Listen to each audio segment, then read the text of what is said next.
Hello, Tim here. Welcome to Shop Talk with Tim.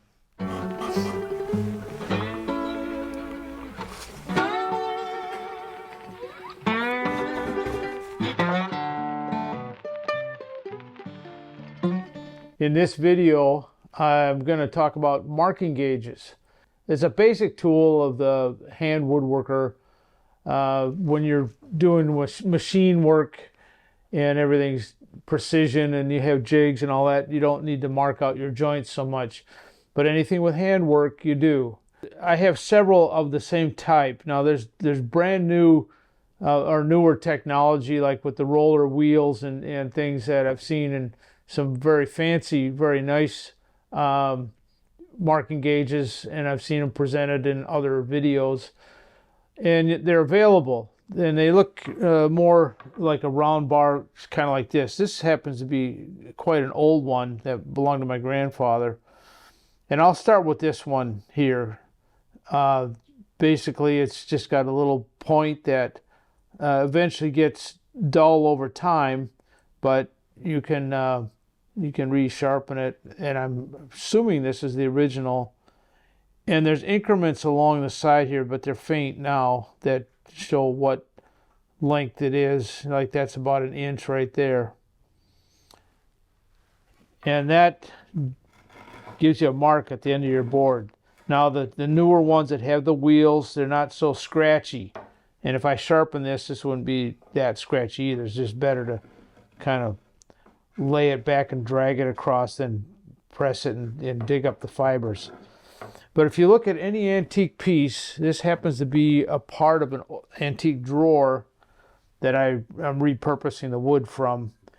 And this was all done, marked out with marking gauges, and they would keep everything consistent. So you'd mark out for your stop or that. And if you look at antiques, you'll see, it's hard, it might not be able to show up very well here, but you'll see the overcut on a piece of wood. Now this has got paint all over it here, but you'll see the overcut of the marking gauge. Sometimes you'll see in newer work, perhaps, someone that would use just a regular square and then mark it with a pencil. I can see the overcut markings where it was marked out. I like to see that in an antique, and I've used this plenty of times for marking out joints too. It's just that you have to have like two hands or have your work secured and use on these combination squares. This is a pretty good one. It's got a marking tool built into it, but I don't use it that much, hardly ever. And I got it shimmed in here. I forgot I had it shimmed in here so that it doesn't fall out and I lose it. This is a starret one, and not necessary when you're just doing, you don't need to have an expensive tool like that. Now this, I don't know when these metal ones were made. I could find out, but it's not really that important. So that's there's a bigger version of that tool. This is just a little, maybe put it in your pocket or your tool pouch or something like that. A little easier than that. Now I have several of this type. These are Stanley, what does it say, number 61. And I find these in antique stores. And this one I happen to find in an antique store that's almost new. I don't know how old it is, but it's got a plastic screw. And I got it for like $4, which was hard to turn that down. That's got the numbering on it. This one probably did. Oh, it does a little bit, but it's kind of faded. I've got some that don't have any on it at all. But the original thumb screws were boxwood, and that's what this is. Later replaced by plastic ones. So that's your basic marking gauge. Now, the reason I would have, maybe I'd use 2 or 3 at the same time. So I'd have one set up for this mark on a dovetail, let's say. I have that, and then I have another one set up for how deep I'm going to go, so I don't have to keep changing the same one back and forth. So these are your basic marking gauges, and I just like the old tools the best. This one I made up when I don't want to put a scratch in it and I want to mark out something. So this has got a thumb screw with a threaded insert, and then just a little wing nut kind of thing here to hold your pencil. This is just a pencil marking gauge, and that actually need to have a little more clearance there. So that'll mark off. I've used this a lot. Just a simple tool. I think it's made out of beech and comes in quite handy just for that kind of purpose, just for a pencil line. That you could do that with this as well, but this you can do it with one hand, whereas your combination, you have to hold your workpiece and hold it square and hold a pencil. So that is just a little simpler version of that. Now the more complex one is a mortising gauge, marking gauge, and that's got 2 points, as you can see here. And what you usually do with that kind of a thing is you can set that to the width of your chisel.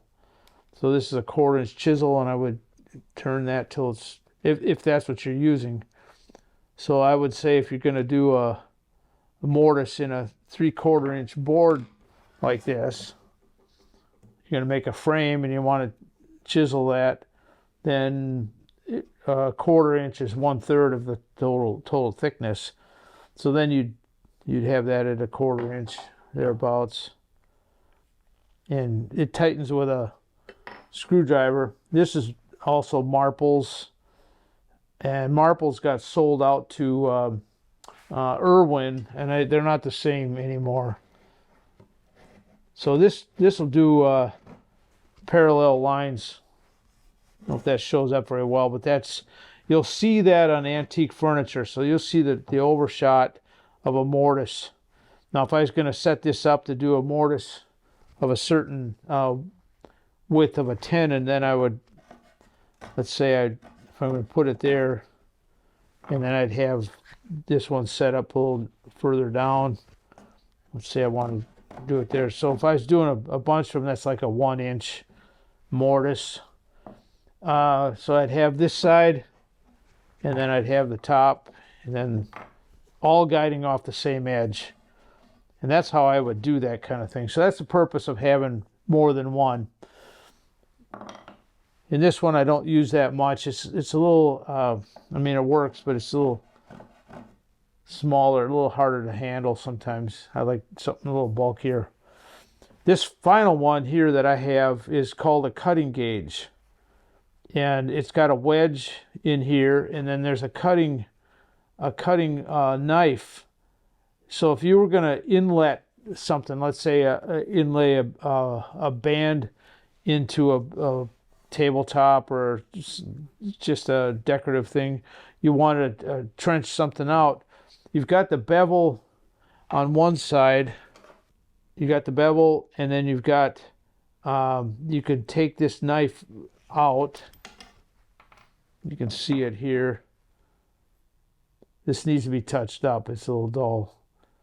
So you got the bevel on one side, and then you can turn it, whether you want to have the cut to the inside or the outside, you can turn this around.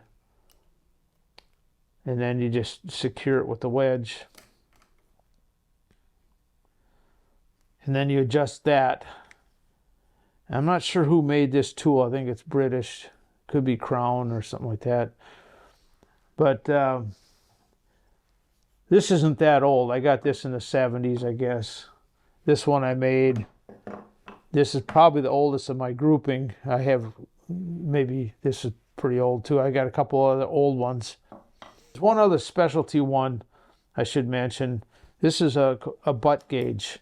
And this has got that kind of slicing. The purpose of that slicing thing is so that you can set it up to install butt hinges. So you can get the flange of the hinge just right. So whether you're cutting one side or an inside, let's say you want to do the inside cut, So you wanted the outside flush.